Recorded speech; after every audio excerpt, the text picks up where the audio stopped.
Welcome to the Rise of the Trades podcast, the show dedicated to helping you to build, grow, and scale your trades or construction business. All rise for your host, Craig Wilkinson. Welcome to this week's coaching episode of the Rise of the Trades podcast, where we help trades and construction business owners to skyrocket leads, explode net profits without having to graft 60 hours a week and becoming that busy fool. In this episode, we're going to be talking about when you want to quit and throw in the towel on your business. Because I know that if you're running your own business, at some point, the pressure, the burnout, the obstacles, the mindset has took you to a place where you've just had enough. And you want to throw in the towel and just let it all end.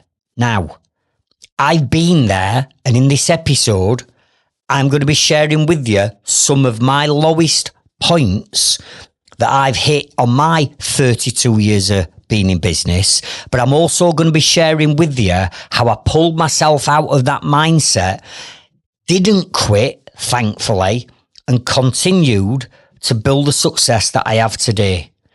And in this episode, I'm going to be open, honest, transparent, and raw, like you know I am, and I'm going to share some personal things with you because I want you to understand that you are not alone on this journey. But before we go there, I'd just like to announce to our Growth Club members that our marketing masterclass and the dates and the times and the Zoom links have now been added into our Growth Club, into our school community. And on this 4-hour live coaching with me, we're going to be putting together our marketing strategy to help you generate more profitable leads from your most profitable customers and clients. If you're not a Growth Club member and you want to get access to this 4-hour live training with me and over 100 different marketing and business videos that sat waiting for you on demand right now, please consider hitting the link in the show notes and the description of this episode and come and join us on our Growth Club. Now, let's transition over to this week's coaching episode.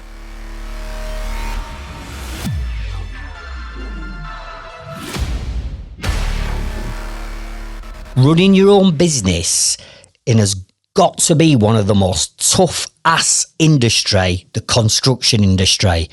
I'm telling you now, it's not easy. Now, what I should be saying to you is what all the other gurus are telling you. You've only got to look on Facebook to see Facebook ads where within 8 miraculous weeks you can turn your business from doing this to a 7-figure business. Or if you only just implemented this one strategy, your business and life would completely revolutionize and be transformed. Now, the one thing you're going to get from me is openness, honest, and transparency. And the reason why I'm saying this is it really pisses me off to see these coaches claiming to be trades business coaches trying to sell you the dream and trying to sell you that it's easy running a business. And if you only implemented this, your boiler sales would go through the roof, or you'd sell more solar panels, whatever, right? Let me tell you now, that is nonsense. I am not saying for 1 minute that you can't build, grow and scale your business to where you want it to be. I'm proof of that. All my inner circle members are proof of that. But what I'm not going to do, and you will never ever hear me come out and see me saying or doing, certainly not on any fucking Facebook ads, is telling you it's easy. Because building, growing and scaling a business has got to be one of the hardest things I've ever done. And mentally, emotionally, physically, it's had me on my knees more than once. And because this has happened to me, and I see posts all over in different Facebook groups, in different communities, of people struggling with the mindset, with the personal health and well-being, with generating leads, with putting systems in place. It's not just me. It's not just my inner circle members. It's rife. And the reason why this is happening is because, let's be honest, nobody ever showed or told us how to build and grow and scale a successful trades or construction business that's going to look after you and your family for the rest of your life. There is no university, there is no business school that we can go to learn this. We just sort of like winging it and making it up as we go along and learning by our mistakes. And that's fine, we can do that. And I did that for 12 long, hard freaking years, which cost me so much, which I'm going to come on to and share with you. So what I want you to know is this.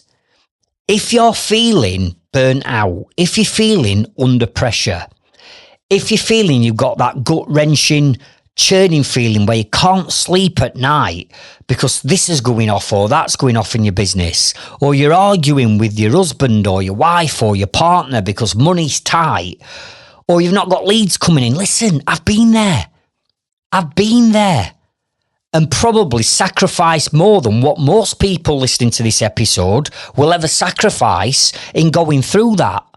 But there's one thing along that journey, although I was ready for quitting many times, there's one thing along that journey that deep down underneath it all, no matter how much that pain got to me, there was one thing that pulled me through, and that was me.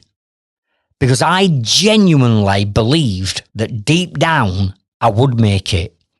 And I realised that all these obstacles and hurdles that were being put in front of me, although it was tough at the time, I knew that if I didn't get over them, I'd never reach my full potential.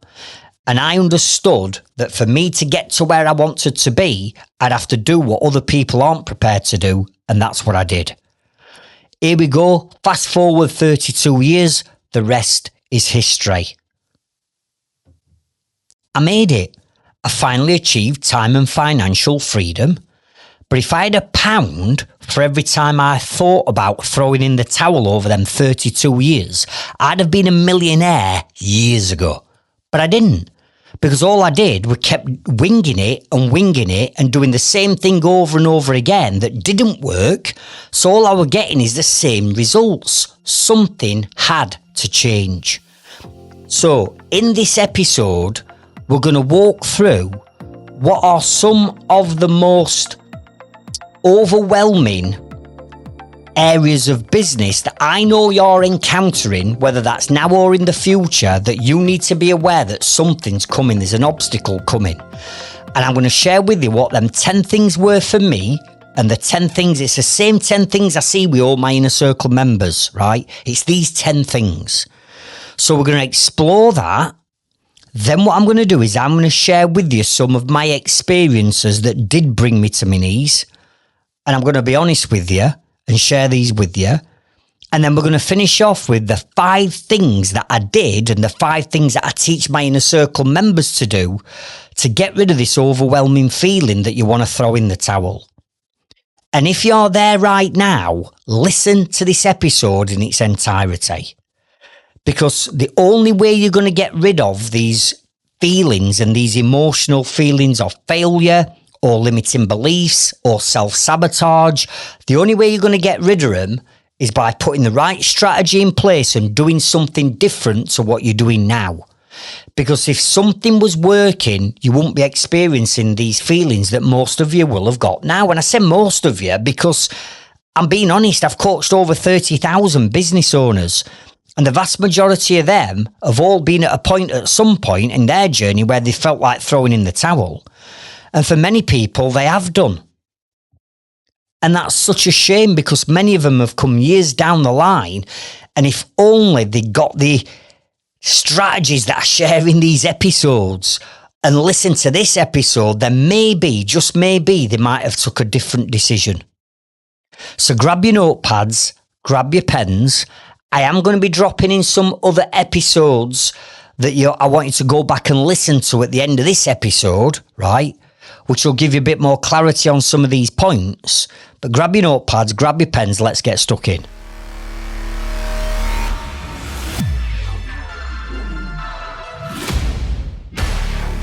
I first of all want to start sharing with you the 3 stages to business growth. And if you listen to my podcast on a regular basis, or you're in our growth club, or you're in a circle member, you'll hear me talking about this all the time, right? So let me just run through these again, and I want you to make notes of what these 3 stages are. Stage number 1 is what we call survival stage. And this is where you've recently set up a business, usually a business that's under 2 years old, right? It's a fairly new business. And in that business, you're new, you're naive, it's daunting, but exciting at the same time. And when you're in them early stages of business, you think that although it's a bit frightening and it's the fear of the unknown and you've never experienced running a business, in your mindset, you're hell-bent on achieving whatever it is you want to achieve. There's no going back. You've made that decision. It's sink or swim.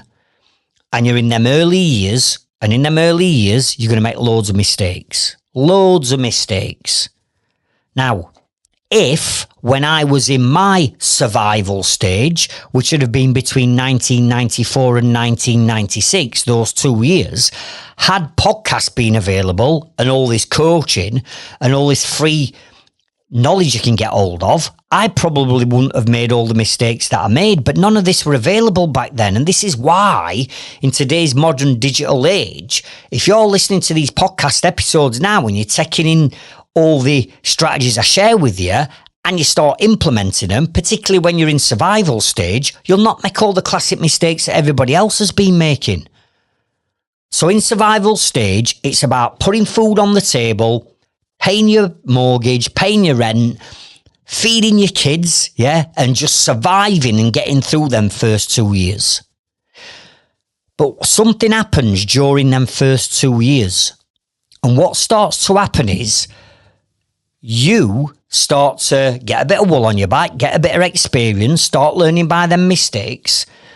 And all of a sudden, your marketing or your word of mouth, perhaps at that time, starts to kick in. And then what starts to happen is all of a sudden, you've got too much work coming in for you. So what do you think of doing next? You think of, well, hang on a minute, I can either keep turning work down and away and just keep me going, or I can take somebody else on, maybe an apprentice, maybe a labourer, maybe another fitter or engineer. And then that way I don't have to turn work down, because now I've got 2 of us, I can take more work on. And technically, if I do 2 jobs at a time, or I've got somebody working with me and I can do twice as many jobs in a week, I'm going to be making more money. And that is the biggest mistake you can make. We don't take people on as we're coming out of survival stage, not until you understand the numbers in your business, have put the right systems in place, you've got the right marketing strategy that's going to attract your target market and not time wasters.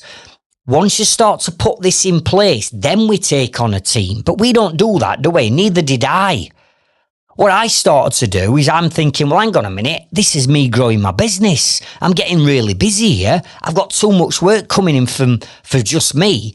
Oh, I'm going to take my first employee on. How exciting. I'm growing my business. I'm going to make more money. And that's not how it works.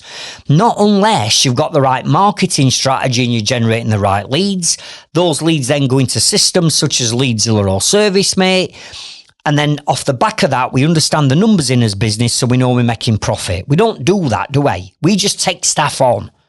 But the problem is here, the more staff you're taking on without not knowing the numbers, not having the systems in place and attracting the wrong people, the only thing that's starting to happen in your business is you are starting to get more stressed, more burnt out, and then brick walls are there, the problems are there, and you're encountering all these growth problems because you're winging it.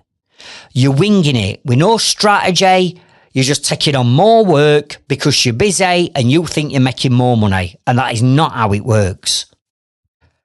And because we're on the tools all day, the only time we then get to work on the business or do your quotes or your pricing or your invoicing is at evenings and weekends. So now all of a sudden, What we thought we were going to be all become super successful, I don't know, millionaires, whatever it is you want to get out of it. All of a sudden, you're not. Because now you're working 60, 70 hours a week. You're on the tools in the day, paperwork evening at weekends. You're under pressure. You're now having to feed a beast because there's more than just you. Maybe you've got 2 or 3 employees at this time. So your marketing's got to be consistently going out and bringing leads in. You haven't got any systems in place, and now you're manually having to look at every job, price every job, send invoices out for every job, do your order materials for every job, sort your labour out for every job, times 3, because there's 3 of you. You've only got 168 hours in a week, so now your working hours have gone through the roof. And it's at that point that you're moving over to what I call stage number 2, which is busy full stage. And I ended up being in busy full stage for 12 long, hard freaking years that almost did me.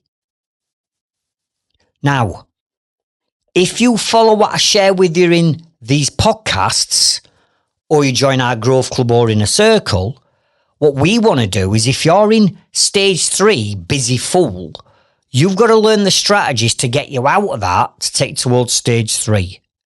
Or if you're listening to this now and you're in stage 1 and you're going, Craig, I'm an early doors business. I don't want to make all them mistakes, right? Don't make the mistakes then. Listen to the podcast. Get involved with us at the Trades Freedom Club and let's help you bypass stage 3. But it's usually in stage 1 or stage 2 where we start to feel overwhelmed, overworked, under pressure. We start to get financial difficulties because we don't know the numbers. We're starting to do work for people we should have never have worked for because they're time wasters and tire kickers, and now we're buying working. We're employing the wrong members of staff, so they need babysitting, and then they're cocking up on jobs, which is upsetting customer, and now the job's behind and it's costing us time and money. Come on, you know how it works. So is there any reason why, when we start to fall into either one of those 2 stages, that everything sometimes just starts to get on top of us? But the stage that we all need to be working towards, which is stage 3, make a note of this, stage 3 is called the freedom stage. Because ultimately that's where we're all aiming to get to. We want time freedom. We want financial freedom. We want a business that pays us the profits but gives us the time back so we can start to enjoy what we want to do in life. We don't want to become prisoners and slaves in our own business like we are in stage 1 and 2, do we? But the sad reality is that 92%, 92 people out of 100 will never get to stage number 3, and they'll spend 40 years in a business that's controlling their time and their finances because they're stuck in stage 2.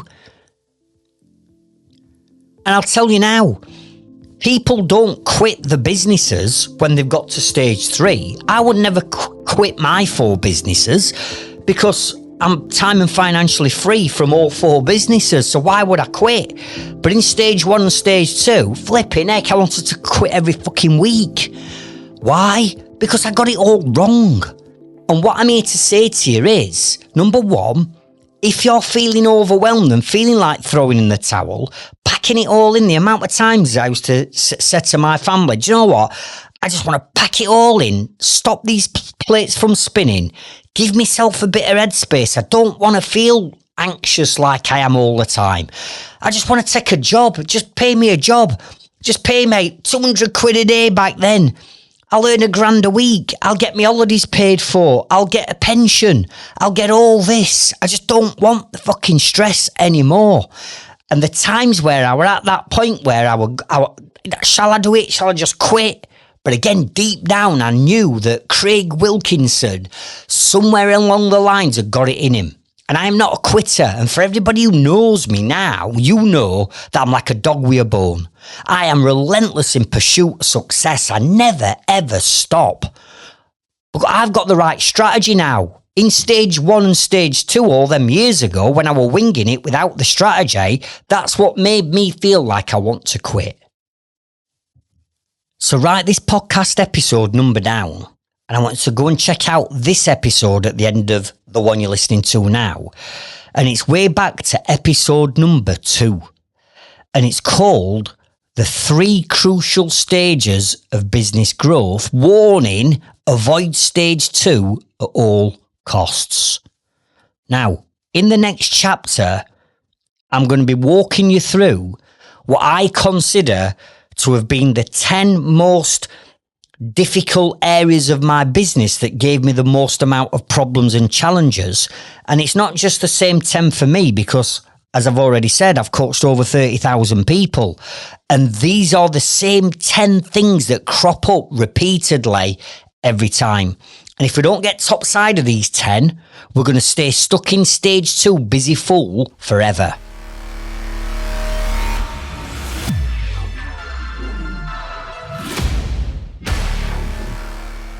So these are the 10 reasons why I felt in the past like I want to quit. Make a note of these. And these are in no particular order, by the way. These are I'm just going to come out with them now, okay? So number 1 was leads drying up. And what I mean by the leads are drying up is, let's go back to stage 1 when you're in that survival mode. You haven't got the budget for a website. You haven't got the budget for automated marketing funnels or lead magnets or blogs or vlogs, right? And back then in 90s, websites didn't even exist when I first set up my business. We didn't have social media or anything like that. So it was twice as hard to market your business because I were having to rely on advertising Yellow Pages, which were a total waste of time and money. And second things, typing out letters, no computers, no laptops back then, typewriter, freaking typewriter, right? Typing letters on a typewriter, putting them in envelopes, licking envelopes, putting a stamp on and having to walk to post box to post these letters out where I'm writing to every architect and every building contractor who might be looking for a joiner, which is what I am, right? That's what I used to have to do to get work. Walk pounding streets, handing leaflets out and pushing leaflets through letterboxes. Today, I think, personally, it's a piece of piss to generate leads. In fact, in today's day and age, if you're struggling for leads, I've got no idea why, because you could fill your diary just by using our social media strategy and not even spending a penny on marketing. But either way, if you're in them early stages and the work's not coming in and you've packed up a well-paid job, the panic, the fear is going to set in that, hang on, I'm not even earning any money. I were better off being employed because at least I got a regular wage. But let's take this lack of leads into stage 2. Because in stage 2, you've created a beast now. You might have got 2, 3, 5, 10 members of staff and a couple of subbies working for you. How on earth are you supposed to keep 5, 10, 15 people going in your business? You need the flipping leads. And that's exactly the point I'd got to. I'd come out of survival stage, which were difficult, but then I started taking people on and taking subbies on, and now I'm up to about 8, 9, 10 members of staff, and it's a beast that needed to be fed. But where were the leads going to come from? So what I'm saying is, when leads start to dry up, panic starts to set in, and then that fear starts to creep in. And it's sometimes at that point where you think, I can't do this anymore. I've got no work coming in. I've got no leads coming in. And if I've got no leads, I ain't got a business. Listen, stick with what I'm sharing with you on these episodes. Come on my marketing masterclass in a couple of weeks' time, and I'll teach you how to generate more leads. Lead generation should not be an issue for anybody in today's day and age. Number 2, the cash flow issues and problems and the choke that it has on you when you don't get the cash flow right, or you're not pricing jobs correctly, or you don't know how to price jobs, and you're not looking at your gross profits and your net profits and your margins, and you don't understand things about like break-even figures, and you don't understand how to work out your hourly rates. or balance sheets or directors' loan accounts and all these fancy fandango words, if you don't get the cash flow right, I'm telling you now, the thing that's given me the biggest sleepless nights and worry over all the early years of me being in business was I was skint. I'd used my VAT money as an overdraft, but still needed more money. I got to a point where I got huge tax bills to pay, but I got no money. Where was the money? I must have earned it because my accountant's telling me, but I got no money in bank. And I found myself robbing Peter to pay Paul. I'd moved into offices thinking I were growing my business. But in reality, back then, I should have known I couldn't afford them. I started to get more vans because I took more staff on. So now my overheads are going up with the vans and the insurance because I didn't know the numbers. I started to have to spend more money on marketing to feed the beast, but I'd not got the money to spend on the marketing, but I had to feed the beast. I'm stuck in a catch-22 position. And I still to this day remember laid in bed till 2-3 o'clock in the morning worrying about money. I'd not got enough, and back then it were checks. You used to have to write a check to your supplier. And there were times where I'd had like red letters from builders merchants and they'd already put me on stop. And I'm getting red letters coming through. And I'm like, if I write this check, is this check going to bounce? That's the position that I'd put myself in. So cash flow, listen, it's very simple. Business is very simple. If you want to make money, just write this down. All you need to do is make sure that you've got more money coming in than you've got going out. It's that simple. So if it's that simple, how can so many people get it wrong? Get it wrong to a point where the business is in financial difficulty, or because they've not worked out the numbers and they've not worked out the simple math. I've got too much going out than I've got coming in. Therefore, something needs to change.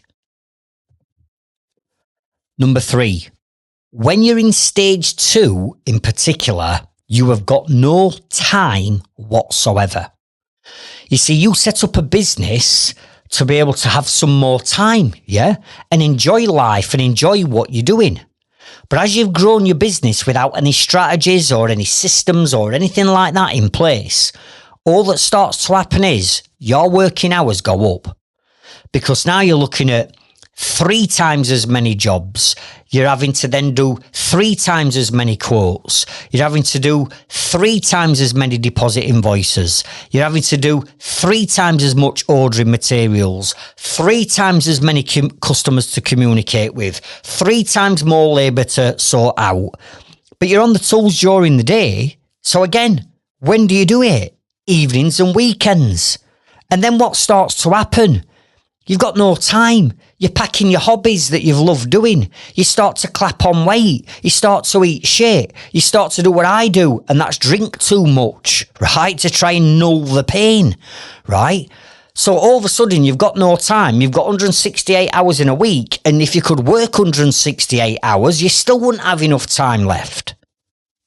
So early starts. I'll start earlier. Later finishers, still ain't got time. Right, I'll have to work weekends and sacrifice that quality time I should be spending with my family. And all of a sudden, you're prisoner in your own business.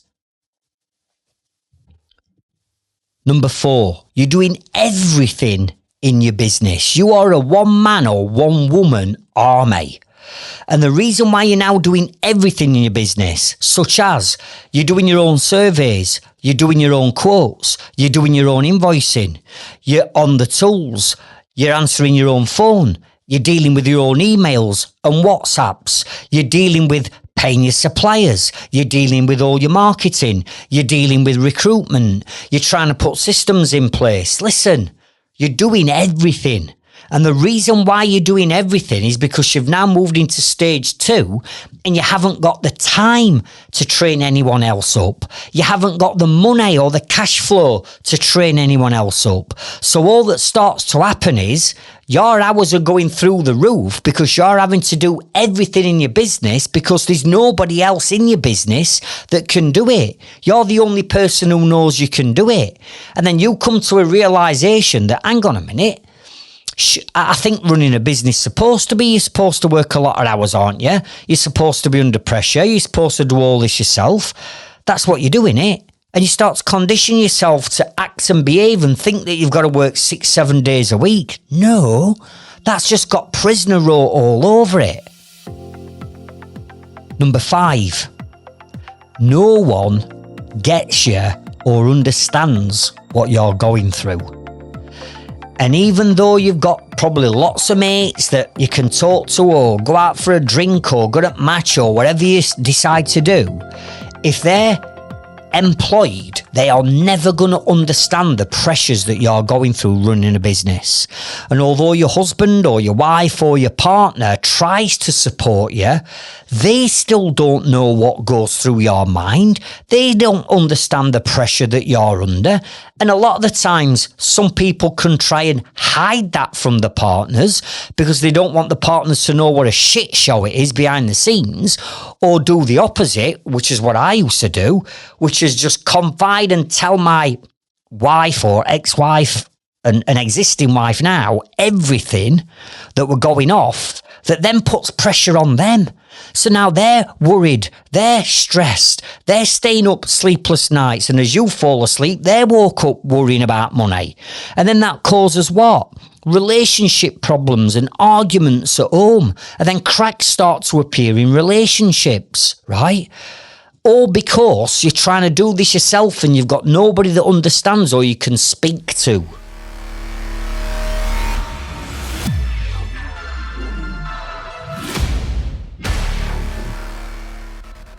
Number 6, you start comparing yourself to what other people are doing that you know are running businesses. And I used to do it myself.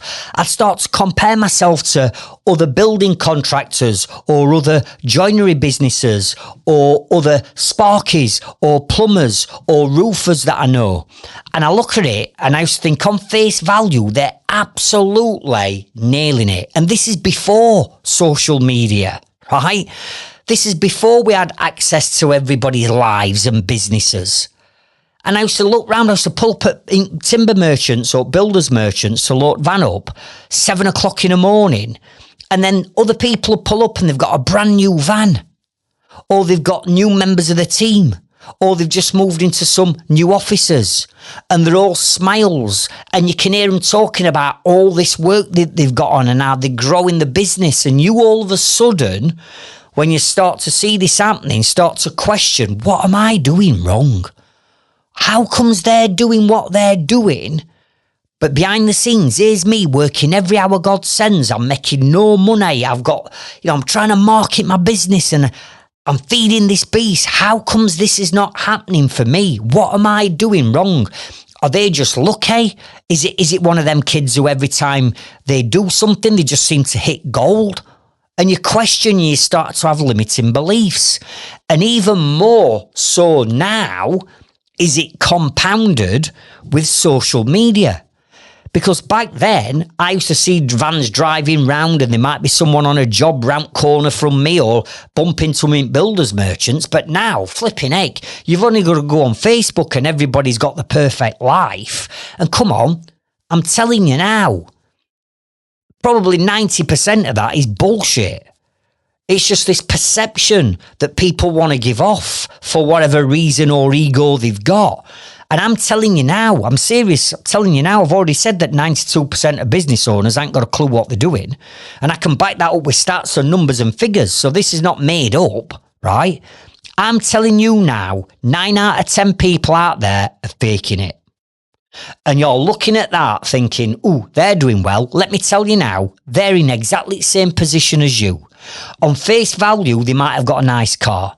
On face value, they might have got a nice house. On face value, they might have got offices and more vans than you. But I'll tell you something, behind the scenes, they're under pressure as much as what you are because they're having to feed a beast because they don't know what the numbers are in the business.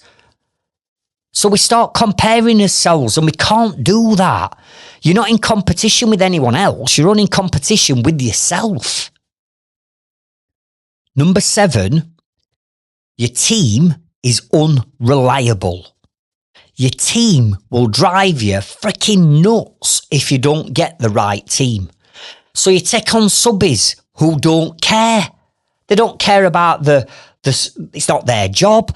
Some of them aren't bothered about the quality of work and the standard of workmanship. You take on apprentices, they don't freaking show up.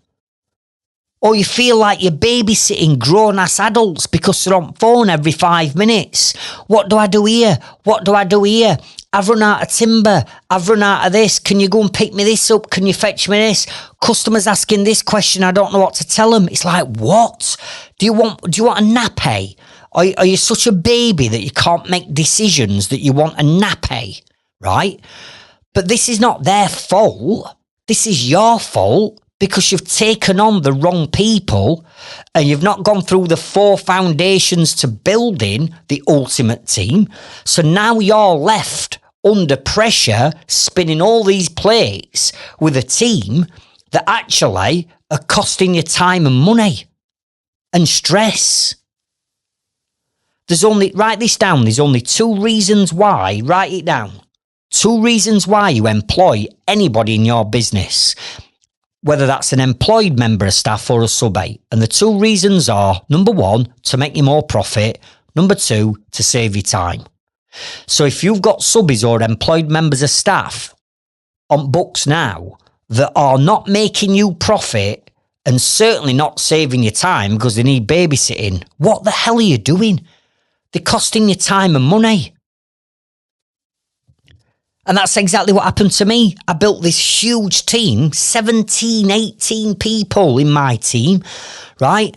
And probably I could count on one hand the ones back then that were making me money and saving me time. But all the rest of them were doing the opposite. But I was caught in this vicious cycle and this rat race, and I didn't have time to sort them out. And I got work coming in, and I promised customers were starting jobs on this day at this time, but I'm having to rob Peter to pay Paul because I need a deposit off that job to pay for materials on next job. Come on, you know how it goes. Number 8, you're attracting and dealing with nightmare customers. Now listen, we've got absolutely no idea the mindset and the temperament, if you like, of every single customer.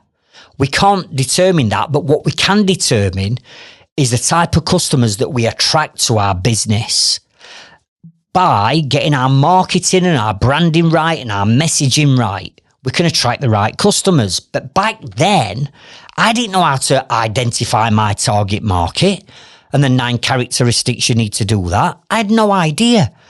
So I just had to feed a beast. So I were almost taking just about every job on because I got all these staff that I needed to keep busy, and I needed the money coming in to try and ease the shit show of the cash flow that I put myself into.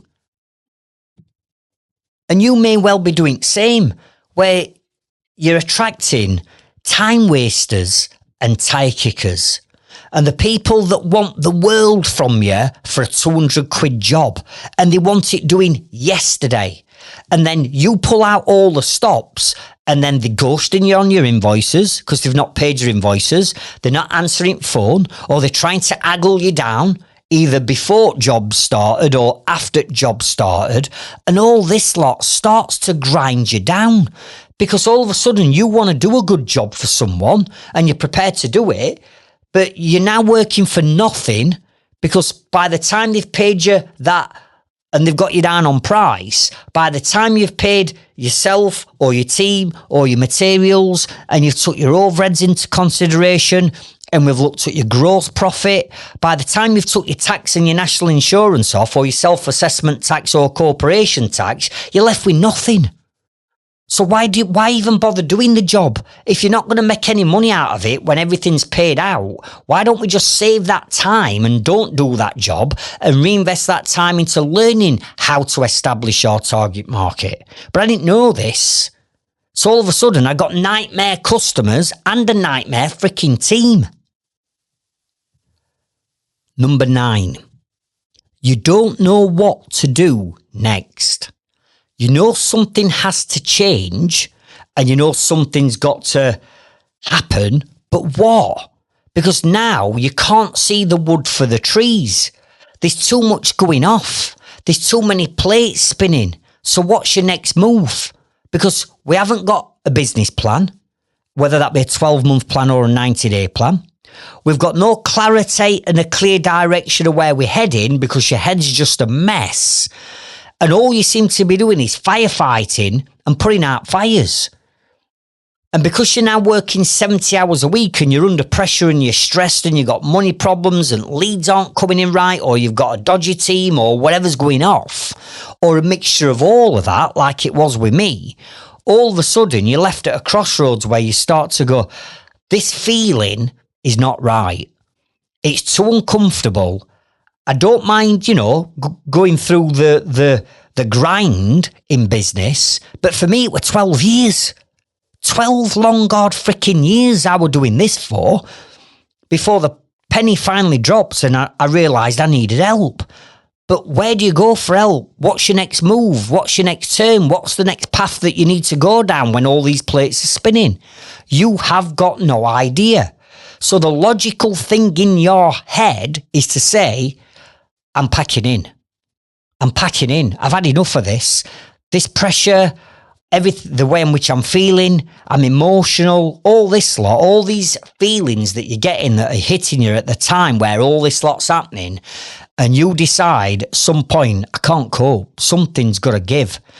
And if I just get rid of the business and get rid of all them problems that come with that business, I can get my life back.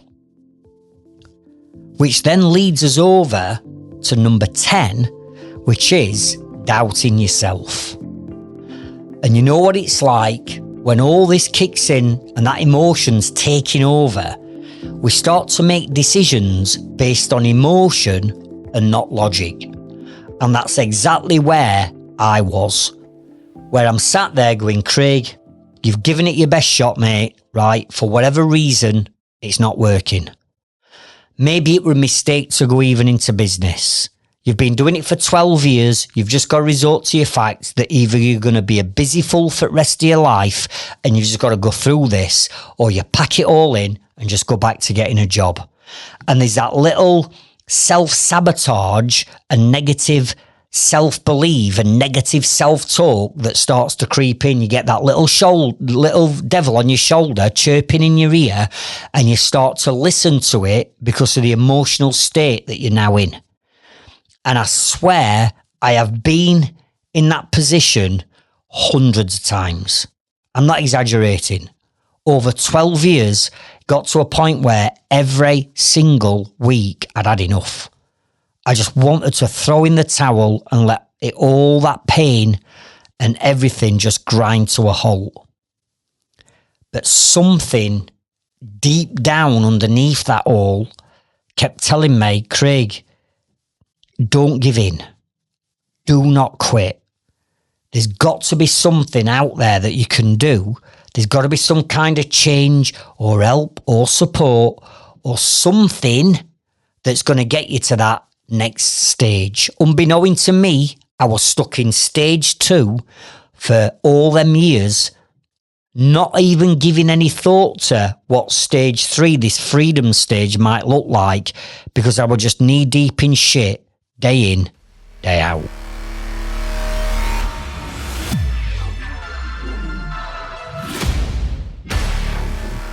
Now, in this chapter, I'm going to share with you some real experience and life examples of how all of this brought me to my knees. And I mean this, I were on my knees, I were on my arse. And I want to be open with you with this, because people look at me now and go, oh, it's all right for you, Craig. You know, you've got this and you've got that. You've got all these businesses and your time and financial free and all this, right? And I look at them and I think, oh, for fuck's sake, if you only knew what I'd been through to get to this point, you would never, ever say that to me. Because I feel as though for my journey, I have been through the mill, right? Don't get me wrong, I've come out the other side, but most people would have quit well before me.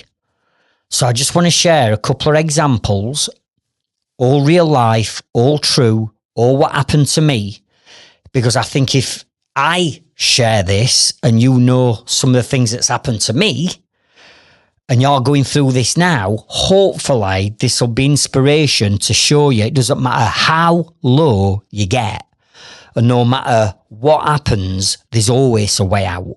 Always a way out.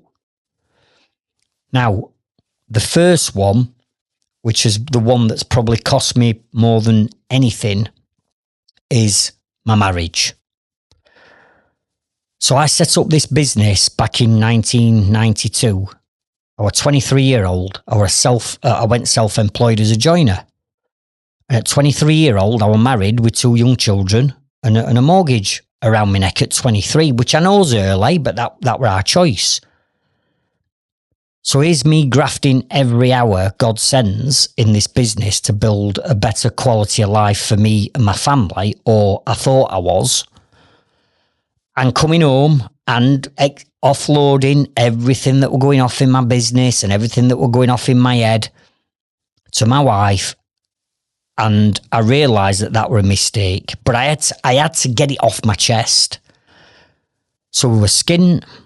We were living week to week. We got 2 young children who needed feeding and clothing.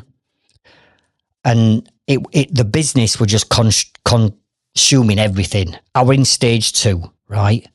But what I wasn't expecting was the stress that this put on us as a family got too much to bear for my wife, and she decided to call it a day. And that crippled me. In particular, obviously, she moved out and she took my 2 children who are now grown up now, 32 and 30 years old. And I've got an amazing relationship with them. But when this happened, I was 26 years old when this happened. We've been running this business for 3 years. And it just crippled me. My wife gone, my kids gone. I'm living on my own. I had to move back in with my mum and dad. I mean, fucking hell. How bad's that? Do you know what I mean? And that absolutely brought me to my knees. And it took me almost 5 years to get over that. And during that 5 years, I went a bit off at rails, yeah. I wasn't the same person, emotionally, mentally. Things started to happen to me. And I was just a wreck. I was just a wreck for fucking years. But I got over it. I kept my business afloat, only just, but I got over that. And now I'm married. I've got Sarah. I've got 2 other wonderful children. I've got 4 kids and 3 grandkids, and I couldn't be happier. But at the time, when I'm thinking I'm doing all this for the family, and then that family environment gets torn away and ripped away from me through really nothing that I felt I'd done wrong other than trying to provide, that took a lot of getting over. Now, I'm not going to go into it any more than that, but what I'm saying is when it's cost you your marriage and it's cost you your kids because of your business, you realise you're fucked up. And at that point, not only were I considering throwing the towel in on the business, but I was having deep, dark, silly thoughts of life in general, right? I said I was going to be honest, so I'm being honest. And I had to get help from doctors and things like that. And let's just leave it at that. But I weren't in a good place back then. And that did absolutely wipe me out. And that's the lowest I've ever been in my life. And I've always sworn, no matter what happens, I will never, ever, ever let business ever grind me down to that point I were at that place, because I were in a deep, dark place back then. The second part that brought me to my knees, where I could have really easily thrown a towel in, is I got involved with an architect in Sheffield, and he were all over the show, his banners and his jobs and all this, when you're talking about comparing yourself to other people. And I'm like, wow, this architect's amazing. It'd be great to get in with him. Anyway, eventually I got in with him. And it were one of them where I was still young and naive to business, and he dangled that big juicy carrot. And he got all these jobs on go, and they were all over, sort of from Sheffield up to Leeds, over to Manchester, some a little bit going up towards sort of like Lake District and Carlisle, but we're all sort of like northwest of England. And he got all these big jobs on, working for all these, high wealthy clients. And he walked into my joiner's shop one day with all these drawings. I'm a bench joiner by trade, so I had a joiner's shop as well, 2,000 square foot joiner's shop. And he walked in with all these drawings after I struck this relationship, and he showed me this big job, and he wanted everything manufacturing in oak. Now, if you're a joiner or you understand the value of timber, you'll know that oak is not a cheap timber, right? It's probably the most expensive timber, but everything had to be in oak. Now, bearing in mind, I'd probably not at this point done a job that were worth more than 50 grand, right? And when we started looking at this job's coming in about 280 grand. And I'm going back 20 odd years ago, right? Which were a lot of money back then. So a price job, I want job. And here's me thinking, yes, all my problems are solved. I've got all this work coming in. It's all with this high-end architect. I'm going to make loads of money. It's going to bail me out. I'm going to be able to pay me that man off and pay all my loans off and pay everything off and get back to an even keel by doing this job. Anyway, the project itself were a 9-month project. First 2 or 3 months, perfect. Paid me on time every time.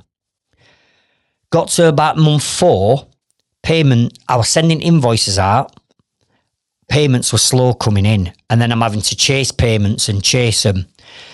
And then that started, the one. Well, actually, if you just get me the next 15 oak windows done and this oak staircase for the main hall, if you can get me that done, what I'll do is I'll pay you what I owe you. Then what I'll do is I'll pay you for what you've just done, and I'll pay you straight away.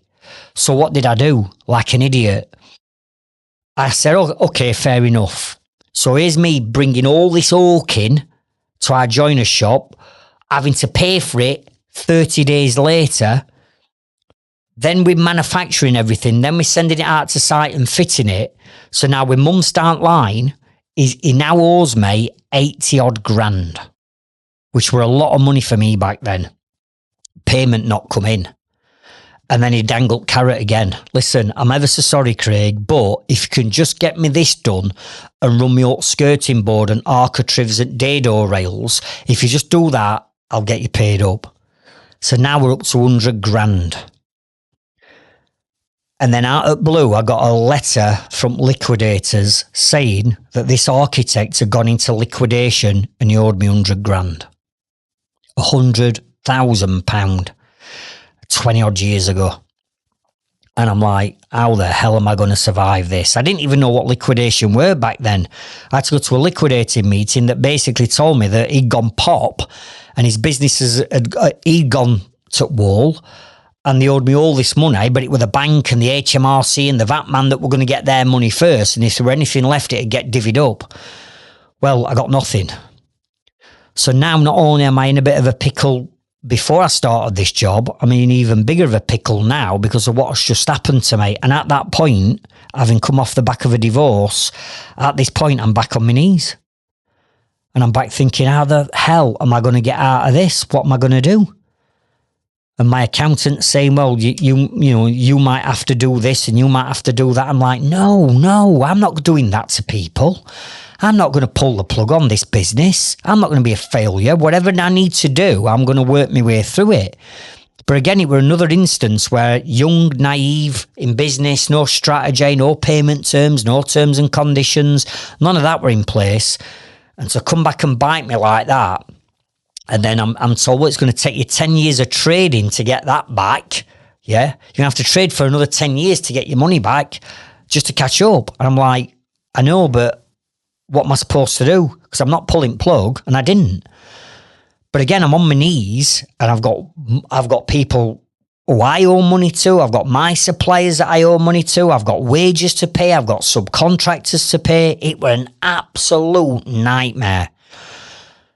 So the only way out of it is I had to remortgage my house and take the entire equity out of the house to pay the debt off. I had to pay the HMRC, I had to pay the VAT man, all my suppliers. I made sure that all my subbies and all my employees got paid. But in doing so, I had to take all the equity out of my house and put 100 grand into business out of my house. And at that point, I was thinking to myself, is it all worth it? What the hell am I doing here? But I didn't. I persisted because deep down I knew, I believed in myself somewhere along the lines, but it's like, how many of these can I keep taking, these low blows and all these things that were happening to me? How much longer can one man continue to get all this hammered at him?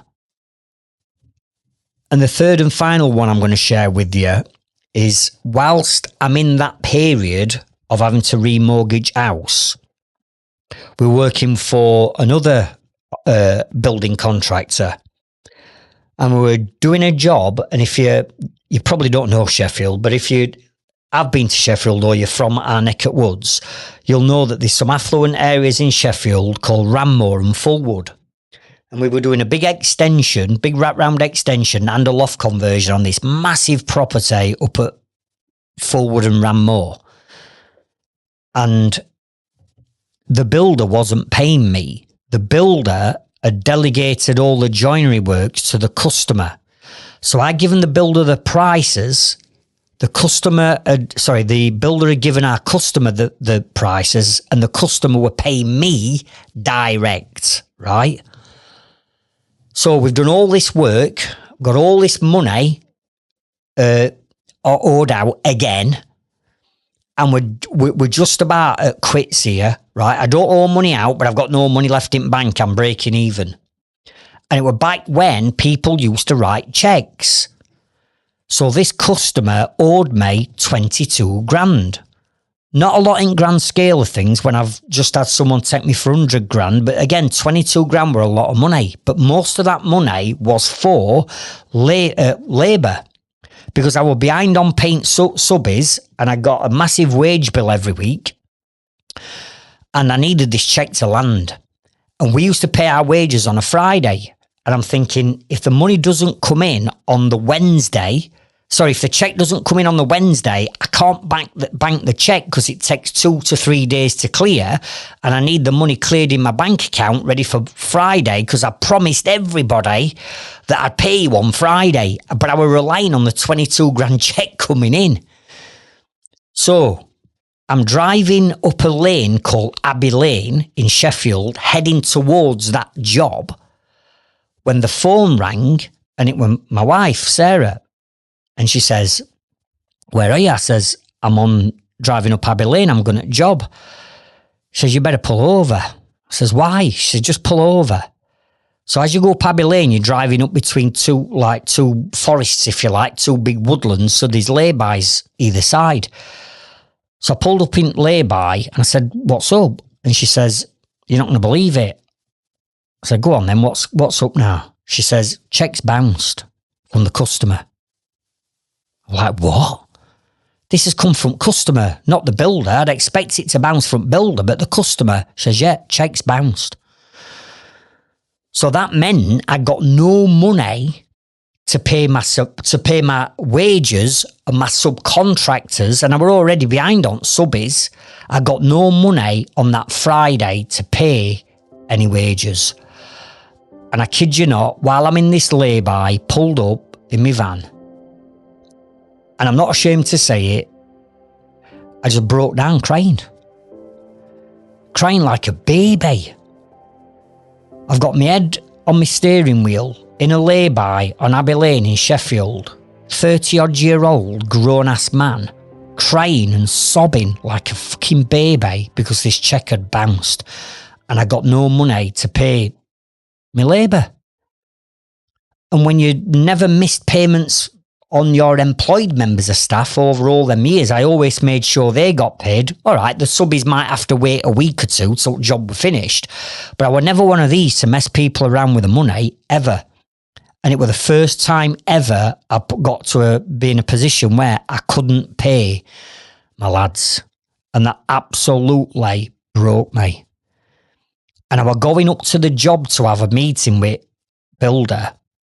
And after 15 minutes of crying like a baby, I spun the van round, drove back home, went home and just went to bed. And I had no idea how I was going to explain this situation to my team that I'd let them down, basically. Because they'd got mortgages, they'd got families, they were relying on me. But I couldn't even get my shit together to get the check in on time to pay the wages. And again, at that point, I thought, I've had enough. Marriage gone, 100 grand mortgage out of house to stay afloat. And now I've had this done to me. And these are just three things that I remember which was significant in my journey, not to mention all the other little bits that happen in between time. You know, all that lot goes off as well, but it were these three things that made me realise, hang on a minute, Craig, you can't carry on like this. You're putting the time in and you're putting the effort in and you've got belief in yourself and you don't want to do anybody harm, you want to do everything the right way and you're prepared to graft, so why ain't it happening? What's going wrong? Something must be going wrong somewhere along the lines and you can't keep putting it down to bad luck. Something's got to give and something's got to change. And what needed to change was my approach to business, because clearly what I've been doing for those 12 years, although it had got me established and on face value it looked like I got a good business, behind the scenes, I were in turmoil, I were in emotional wreck. So the thing that had to change wasn't the business, the thing that had to change was me. And until I were to change my approach to it and start to ask for help and support, which as a proud man I never wanted to do, but I had to get some help and get some support and learn how to build and grow and scale a business the right way rather than winging it and being in stage 2 for the rest of my life.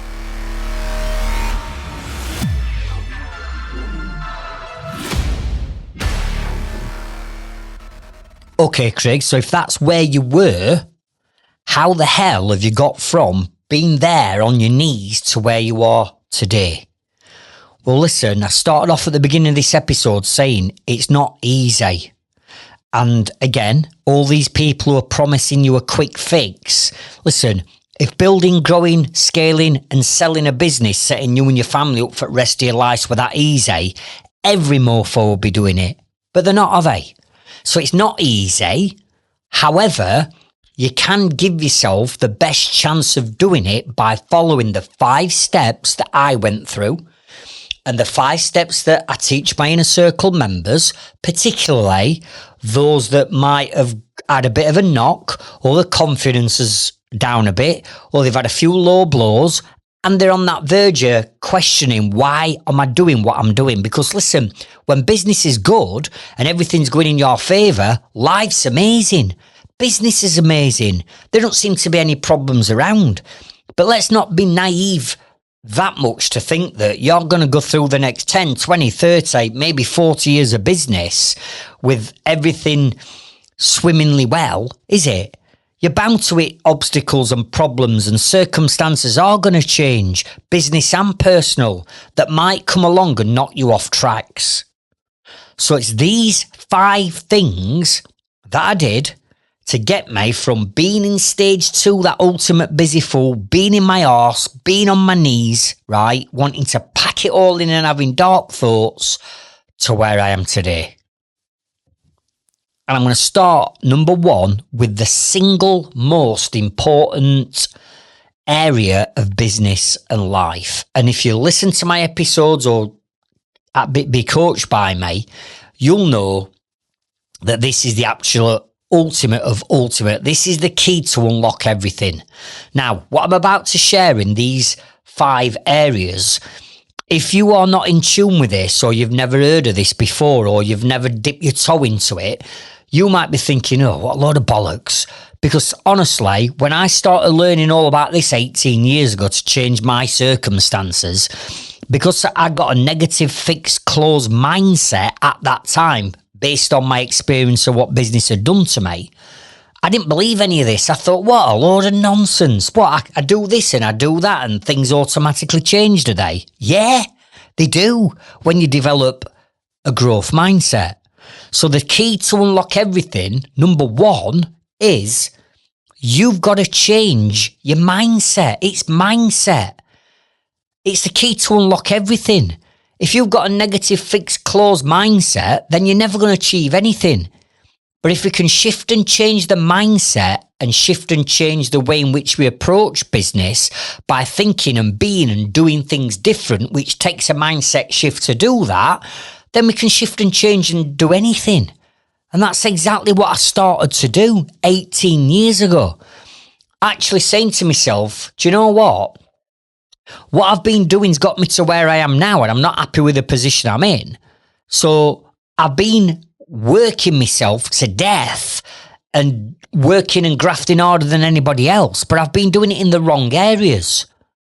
But for things to change, the first thing that had to change was my mindset. So how do we change your mindset? What do we need to do to have that reset and that reshift? Well, the first thing I'm going to ask you to do is write these words down, word for word, in this exact order. And that is this. The business is never the problem. The problem is always the mindset of the business owner. Let me say it again. The business is never the problem. The problem is always the mindset of the business owner.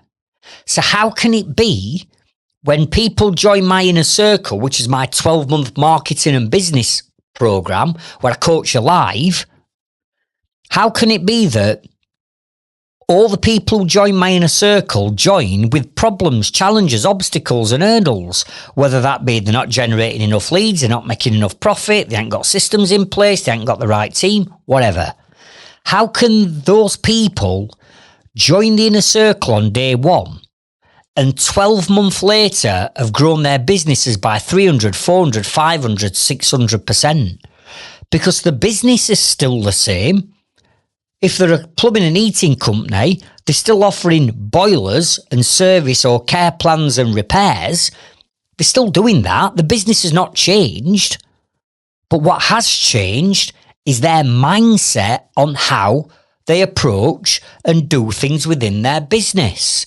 And when we can start to make that change in the mindset and we start to introduce new strategies, because they've made a conditional switch in the mindset from being closed and fixed and maybe negative to a growth mindset, a positive mindset, where they're now open to new strategies. Whereas if I go and say to them, right, this is what I want you to do on day one at Inner Circle with that closed, fixed, old mindset, right, I want you to go and set up a cash flow forecast on something called Float. I want you to shoot me 10 videos based on this challenge that your customer has got. I want you to go away and build a website like this with this SEO done like this. I want you to go and build an automated sales funnel inside Leadzilla. I want you to go and work out what your gross and net profit margins are and then see how that affects your profit and loss account on your statement on your accounts. If I were to say that all on day one of the program, they're all going to look at me gone out and go, what the hell? What you talking about? I don't know how to do it. That's never going to work. I've tried that. It didn't work because of the mindset. But once we've worked on the mindset and come month 2 or 3, when I start to drop some of those strategies in, all of a sudden, it's gone from, I've tried it, it don't work, it might have worked for you, but it'll never work for me. It's gone from that to, do you know what? I am going to go away and work out how to put a cash flow forecast together because I've worked on my mindset. Craig showed me exactly step by step what I need to do, and I've got the software to do it in. So what's stopping you? So the only thing that's stopping or preventing you from getting from where you are now to where you want to be is your mindset, because the business is not the problem. With respect, the biggest obstacle, the biggest hurdle in your business is you. It's not your business, it's you, because you're still attacking things like you're in stage 1 or stage 2 and you're not implementing strategies like you're in stage 3. Do you get me? So, what I'm going to share with you now are 2 podcast episodes that I want you to go back and listen to at the end of this one. Because in these 2 podcast episodes, I share with you exactly what you need to do to change your mindset. I give you the entire strategy. And then I also give you what my daily routine is. Because when we shift our mindsets, we've got to change and shift the way in which we look after ourselves and the way in which we fire ourselves up and get motivated. And our daily routines and our daily habits need to change. So one, I'm going to share with you all the things you need to do to change your mindset or make a start on changing it. But number 2, you've got to develop new habits. You can't build, grow and scale a business when you're getting up at 7 o'clock in the morning because you've had 5 bottles of lager at night before and a curry, and you've got no motivation because you've got cash flow problems and you were working till 12 o'clock night before. Listen, I'm up at 4:15 in the morning. Gratitude journal, done. Affirmations, done. Meditation, done. An hour in gym, done. I'm back in house for 6:45 when most more lazy so-and-sos are still scraping themselves out of bed and hitting snooze button. Come on, it's game on. Where are you? Keep up with me. Are you with me? We've got to change our whole philosophy if we want it to have a different result. So episodes 9 and 10 is where I'm going to show you and teach you exactly what you need to do to make that conditional shift in your mindset. Number 2, write these words down. What is your purpose and what is your why? Now, the first time I was asked to do this 18 years ago, this is one of them where I thought, what a load of nonsense. And I was refusing to do it. Why? Because I got a negative mindset. And here's me that thought I knew it all, but clearly I didn't because I was in a pickle. Telling my coach, I'm not doing that because I've got a fixed closed mindset. But you need to understand, what is the purpose behind you running this business? Why are you actually doing it? Because if you don't know what the purpose of it is and why you're doing it, you're going to quickly lose all track and all sense of what you're doing and why you're doing it. And what I mean by this is, when I first set up my business back in 1994, my why and my purpose back then, my why was I wanted to build a better quality of life for my family and my kids. I didn't want them growing up like I'd grown up. I wanted to give them a better start in life. I wanted to be able to provide them with things that I never had as a kid growing up. So my why was all about my family.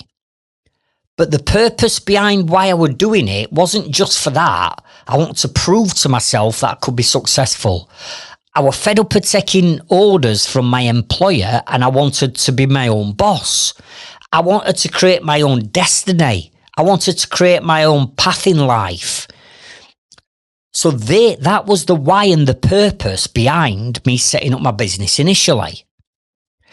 But as you grow and scale your business and your life, your why and your purpose is going to change. And if you don't constantly keep looking at it and revisiting it and changing it and adapting it to where you are in your life at that time, what happens is you go off 100 mile an hour in this direction without knowing what the why or the purpose is anymore, because the business is running and controlling you and your time.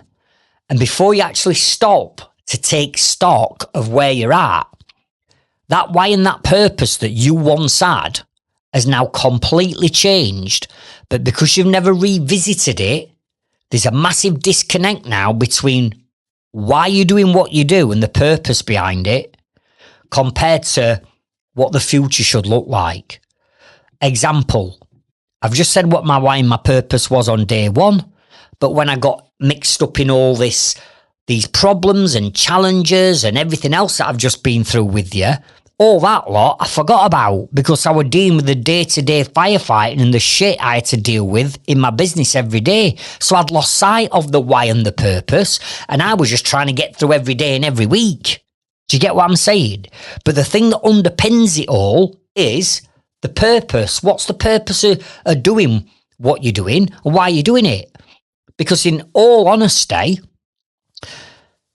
some people running their own trades business right now, if I were to take all the hours that you work, and I'm not just on about on tools, I'm on about while you're thinking about work, evenings, weekends, marketing, social media doing, if I were to club all that lot together and then divide that, how much money you make each week or each month, the sad reality is most business owners are earning less than minimum wage. So why are you doing it?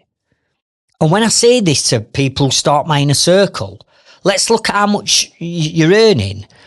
Not everybody, but a lot of them are like, well, when we add up the hours and then divide it by what we've paid ourselves this week or consistently over the last year, we're either minimum wage or we're not much more than minimum wage. And I'm like, well, okay then. So what would you be advising someone to do who's working 80 hours a week, earning 15 quid an hour, probably paying your subbies more than you're paying yourself, and having all that responsibility on your shoulders, not seeing your husband, your wife or your kids?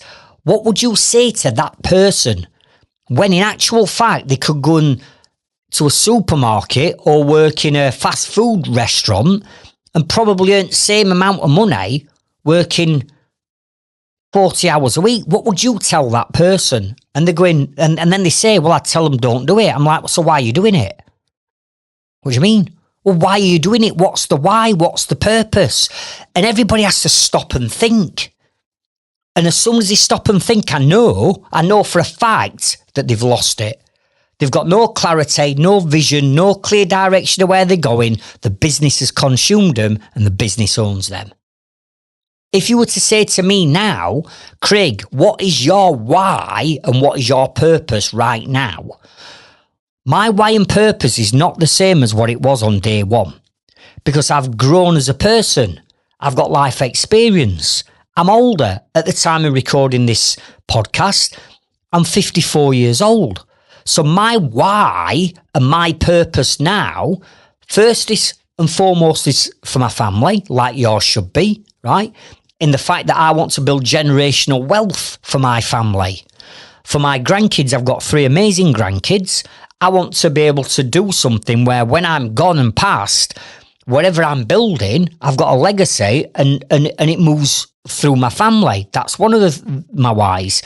My other why is for you guys.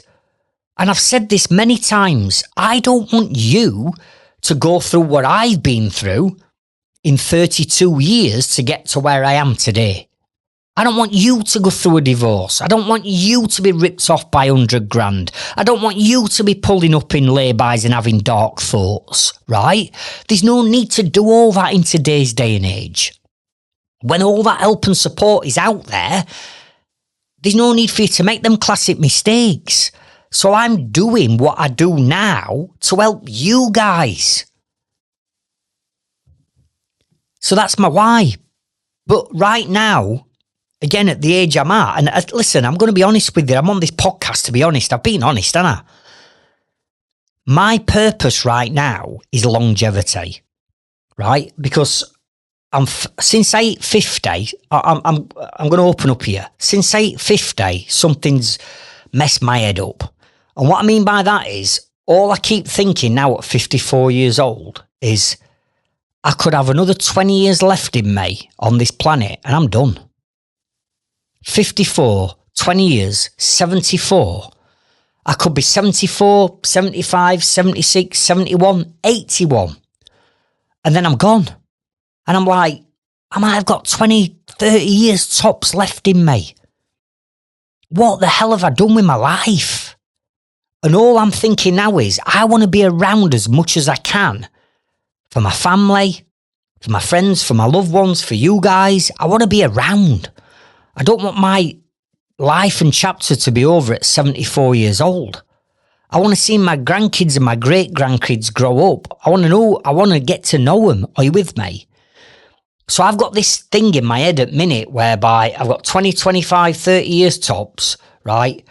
So my purpose in life now is longevity, which is why almost 3 years ago, I stopped drinking alcohol.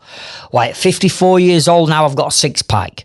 Why I'm fitter and healthier at 54 years old than I've ever been before. Why I've got a PT. Why I look after my diet. Why I invest so much time into me, because I want longevity. I don't want to be one of them people that's 74-year-old and I can't run round a park with my grandkids. I want to be fittest 74-year-old going. Are you with me? But if you'd have said this to me 10 years ago or in stage one back in 1992, I'd have looked at you gone out. But that's the point I'm making. The purpose and the why is constantly evolving and changing where you are in your life at that time. But if you're not revisiting that and you're not resetting it and sitting down with your family and saying, right, why are we doing this? What do we want to get out of it? What's the purpose?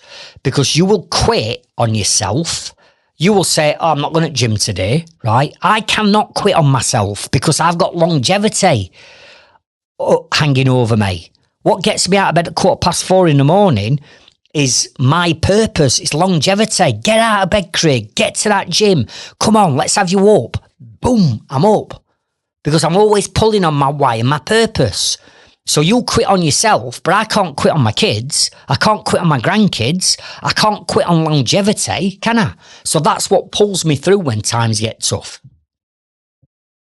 I would suggest that you sit down in a quiet room with no distractions and just think about why you're doing what you do and what's it all about. And just get real for yourself. And if it means sitting down with your husband, wife, partner, kids and working this out as a family to help regroup you and realign you, then so be it.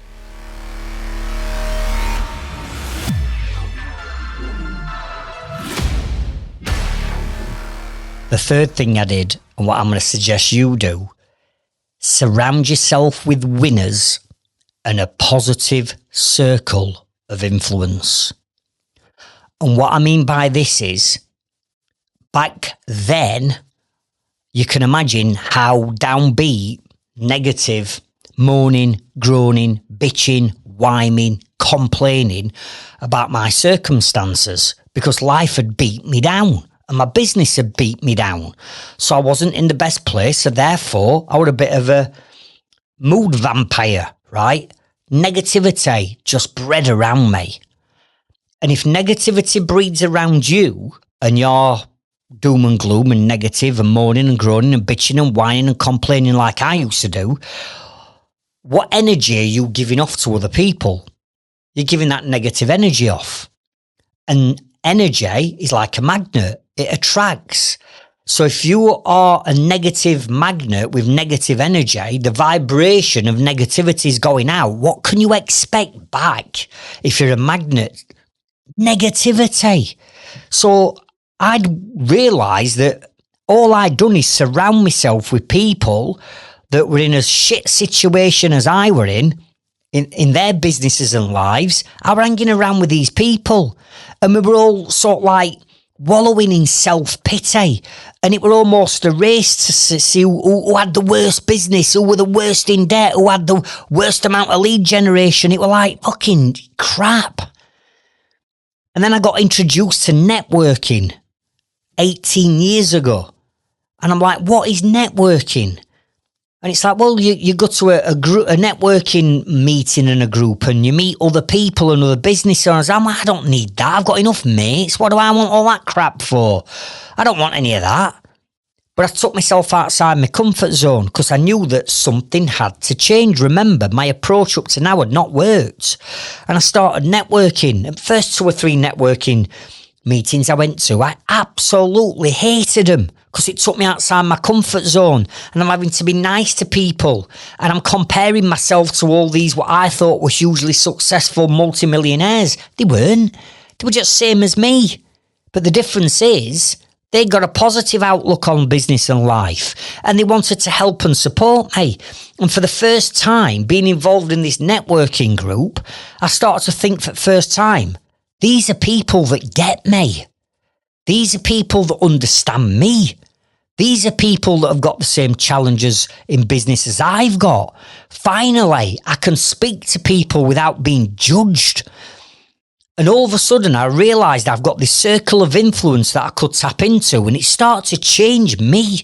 I started to get more confident. I started hanging around with new people, new positive people that actually wanted to help and lift me higher. They didn't want anything back in return. It was free. They just absolutely wanted to help me.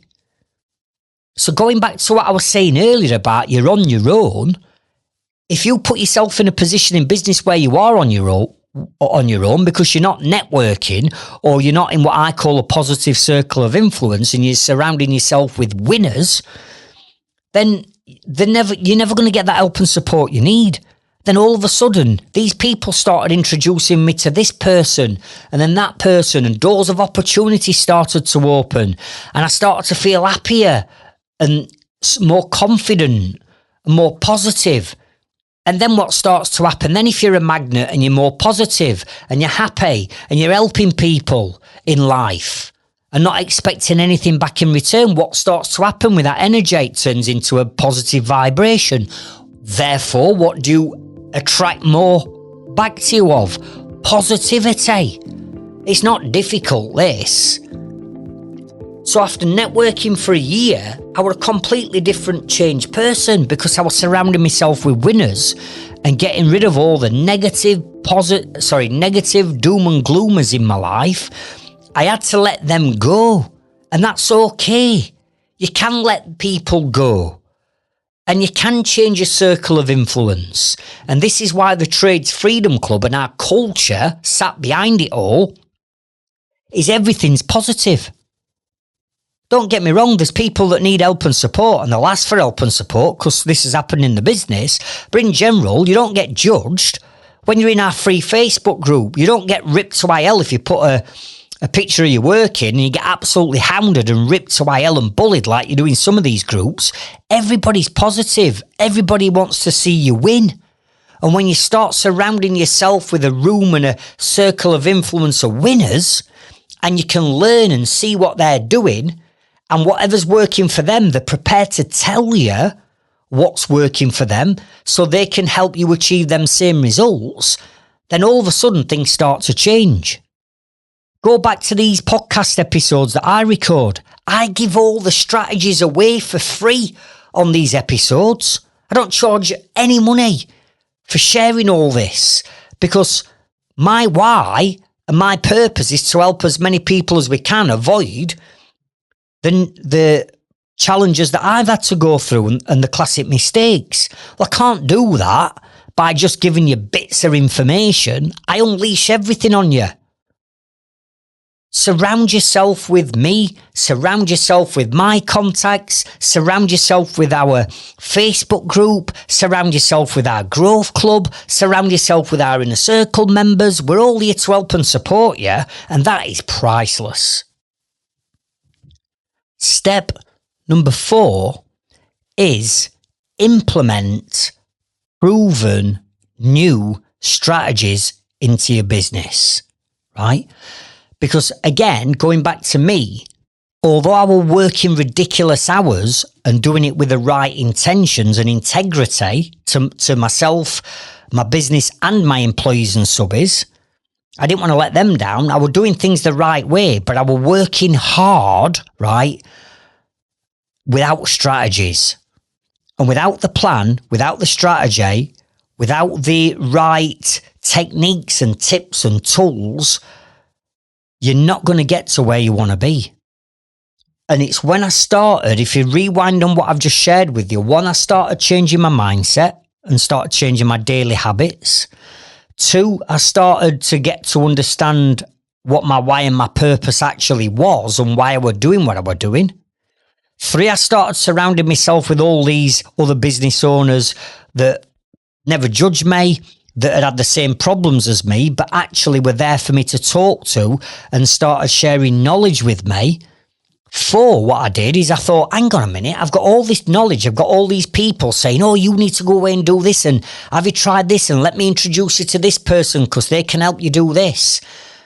And because I've been working on my mindset, I'm starting to think, right, I do need to listen to what these people are saying because clearly it's working for them and what I've done in the past not worked for me. So if I continued to graft 70, 80 hours a week, but did it in the right areas that generated me results, then I'm going to get a different result for the same amount of time. So when they started suggesting, do this, do that, implement this, put systems in place, look at time management, implement this marketing strategy. Why don't you employ your next subcontractor by doing this? When they started saying all this to me, years ago, I'd have gone, what a load of crap, that don't work, because I had that negative mindset. But because I'd started developing myself, I'm like, yeah, it makes sense, this. I've been banging my head against a brick wall for years, doing things the wrong way. But if I put that time and effort into doing it a proven way that's proven to work, then maybe, just maybe, I might start to get different results. So I did. I started implementing these marketing strategies they were talking to me about. I started introducing these systems and tools and apps and things like that into my business.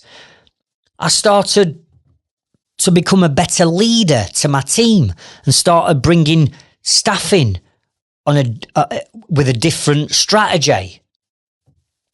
I got introduced to an amazing accountant who started helping me understand all my numbers in my business and how to price jobs correctly. All because I changed my mindset.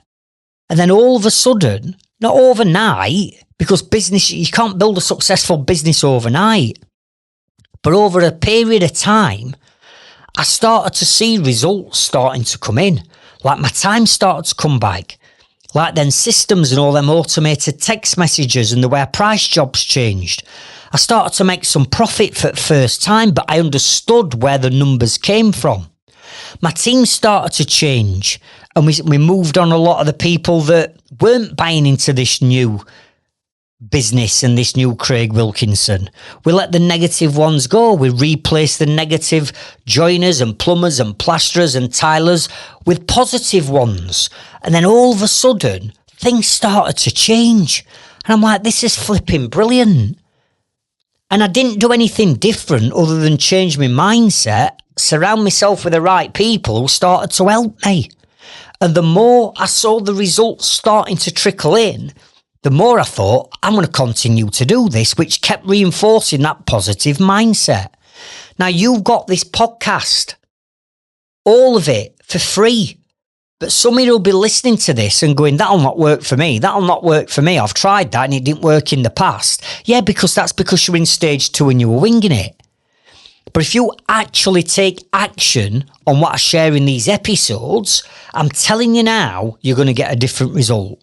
You've already got to come into our Facebook group and see all the posts from people listening to these episodes saying, oh, Craig, I did this and I never thought of that. And now I've done this. This is the results I'm getting. This is amazing. Of course it's amazing. But something's had to change along that way. And that is your mindset. And as all this started to take shape, I was introduced to a business coach. And I'd never even heard of a business coach 18 years ago. I had no idea what one was. But I got introduced to one. Now, if that had have been maybe 3 months earlier, I'd have gone, business coach? What do I need a business coach for? It's my business. I'll run it how I want. I'm not having anybody criticise or poke the nose in on my business. I've been in business for 12 years. Look how many staff I've got. Look at my officers. Look how many vans I've got on the road. That's what I would have said. But now I'm like, okay, so what can he do for me? And it's like, well, have a chat with him. So I had a chat with him 18 years ago, and he said, look, this is how I work, this is what I do, this is how much it costs, right? What do you think? And I'm like, well, I've got this new mindset now. I've got all this support network around me. It's been recommended. And I thought, what have I got to lose? The extra bit of money I started making, I thought I could use that to invest into the coach.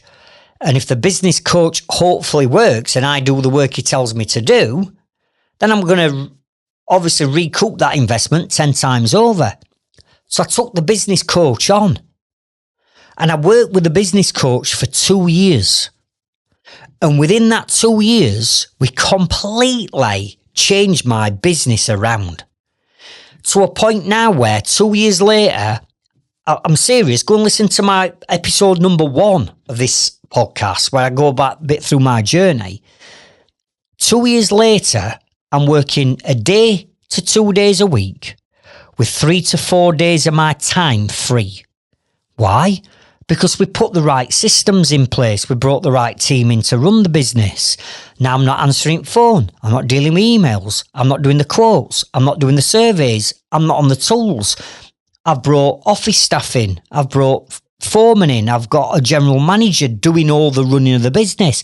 All of a sudden, by implementing all these strategies into my business, I've now achieved time and financial freedom within 2 years from a standing start. I'm making more money than I'd ever made before. I've got more time on my hands than I'd ever had before. I cracked it. But to do that, I'd had to go through the previous 4 steps to get to this point. So my 5th step is this. You need to find some kind of mentor, coach, consultant, whatever you want to call them. You need to learn the strategies that are proven, and you need the accountability from that person to then keep you on tracks and make sure that you're doing and you're implementing all these strategies. And that's what I got 18 years ago. 2 years later, I've nailed it. But then it got better for me beyond that point, because a couple of years after that, a main contractor that we used to do a bit of subbing work for, who I actually met networking at a networking group, he approached me and said, Craig, you've got an amazing business. We're considering setting up a business doing the exact same as you. Now, years ago, I'd have probably kicked off and gone, come on then, and fronted him up, do you know what I mean, and been a bit angry. But in the back of my mind, I'm thinking, I dominate all of Sheffield and South Yorkshire. I dominate a lot, right? So in my mind, I'm saying, if you want to go up in competition with me, that's fine, but you're playing mega catch up. You'll never catch me up because I dominate everything we do. Even back 15 years ago, 2010, October the 26th is when my first YouTube video went on YouTube. But here we are today and people are still not doing video marketing. So back then, I'm like, okay, if that's what you want to do, crack on. It's like, yeah, but the thing is, we don't want to go in competition with you because we know that you dominate everything. You've got a cracking business. It runs like clockwork. You make money and you've got an amazing team. So how much do you want to sell it for? I'm like, I don't want to sell it. Until we started negotiating and when numbers started cropping up, I'm like, right, I'm selling. So then I sold the business, setting me and my family up financially for the rest of our lives. But then beyond that, people started saying to me, Craig, I remember you being that busy fool. In my terms, stage 2. How the hell have you gone from being that stressed out, tired, overworked joiner, working ridiculous hours, letting everybody take the piss out of you? How have you gone from that to building, growing, scaling and selling your business and setting yourself up for life? How the hell have you done it? So back in 2012, all these joiners, plumbers, plasterers, sparkies, scaffolders, tilers, renderers that were asking me how I'd done it, I said, right, if you want to know how I've done it, meet me in a Davy Sports Club, it was called, the Backstreet Working Men's Club in Sheffield. Meet me here at 2:00 on it were Friday afternoon, March 2012 it were.